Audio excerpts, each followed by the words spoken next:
Que la grâce de notre Seigneur Jésus-Christ soit avec nous tous. Amen. Prions. Dieu notre Père, te sommes infiniment reconnaissants. Seigneur, nous sommes très heureux lorsque tu nous appelles à ton service. Lorsque, Seigneur, tu nous fais part à ton projet, nous sommes très contents.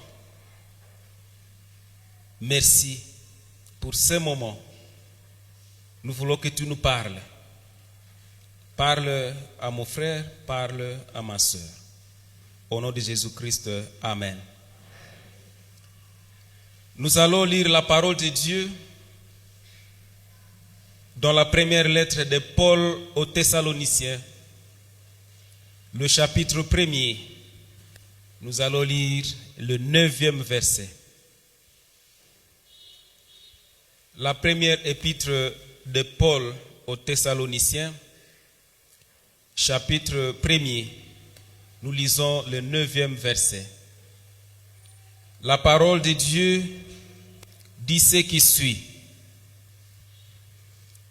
Car on raconte à notre sujet quel accès nous avons eu auprès de vous et comment vous vous êtes convertis à Dieu en abandonnant les idoles pour servir les dieux vivants et vrais.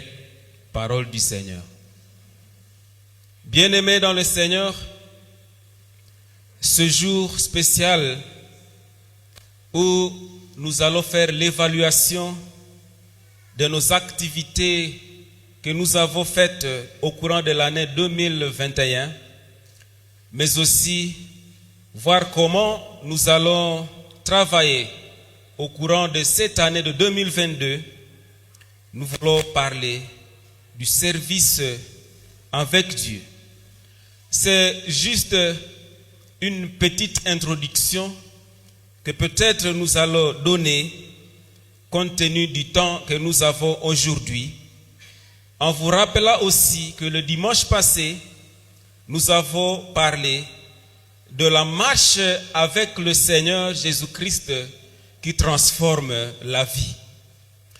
Et là, nous avons dit que notre marche avec Christ, notre vie avec Christ nous demande une croissance permanente.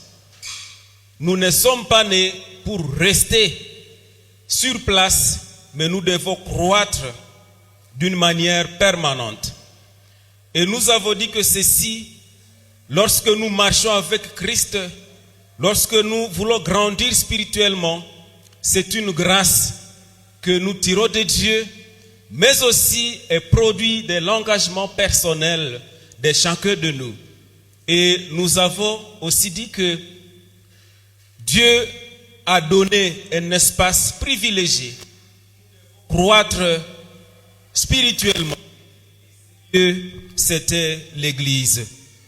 Alors, lorsque nous marchons avec le Seigneur, nous devons savoir que ce n'est pas seulement une marche, mais cette marche avec le Seigneur nous appelle au service.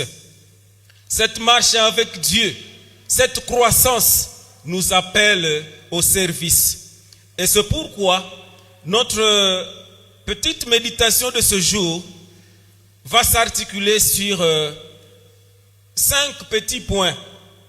Les domaines du service avec Dieu, les raisons du service, les conditions du service, les conséquences du service pour les croyants, mais aussi les moments du service.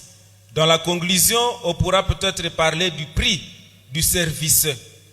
Alors, dans les domaines du service, le croyant est appelé à servir Dieu par son comportement dans sa famille. Le croyant est appelé à servir Dieu dans son comportement dans la société et dans l'Église. Le croyant est appelé à servir Dieu par sa façon de parler. Notre manière de parler doit montrer que nous sommes des serviteurs de Dieu. Le croyant est appelé à servir Dieu par sa façon de travailler. Lorsque nous travaillons, tous ceux-là qui nous suivent ou avec qui nous travaillons, ils doivent constater que même partout où nous sommes, notre service, c'est pour Dieu. Le croyant est appelé à servir Dieu dans l'annonce de l'évangile. Le croyant est appelé à servir Dieu par la prière, la louange et différents hymnes que nous devons chanter. Le croyant est appelé à servir Dieu dans le domaine de la libéralité.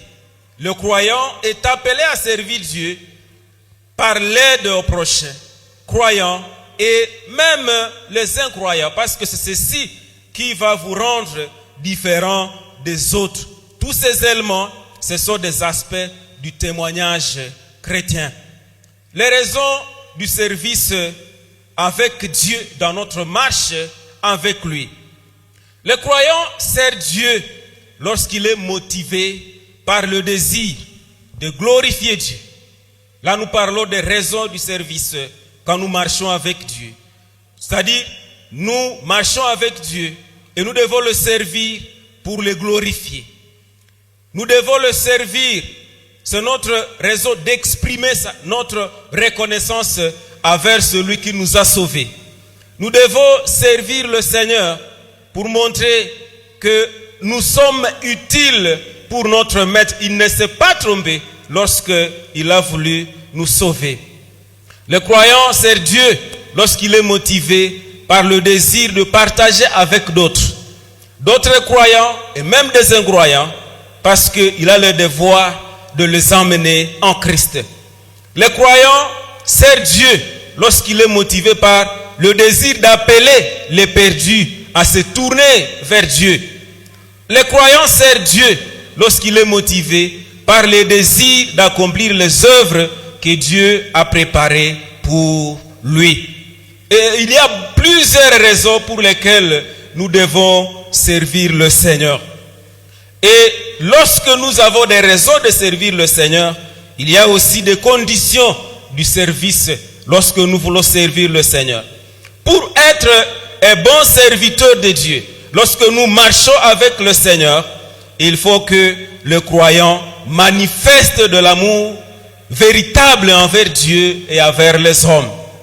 Une relation verticale et une relation horizontale. Pour être un bon serviteur, il faut que le croyant marche de manière digne du Seigneur. Lorsque votre voisinage va vous voir, il faut qu'il voie que vous êtes réellement dans la condition de servir le Seigneur.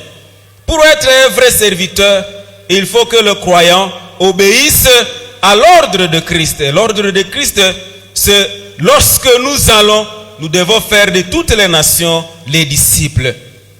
Pour être un bon serviteur, il faut que le croyant soit fidèle en tout.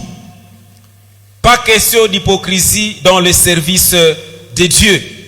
Pour être un bon serviteur, il faut que le croyant manifeste un esprit de soumission et d'humilité.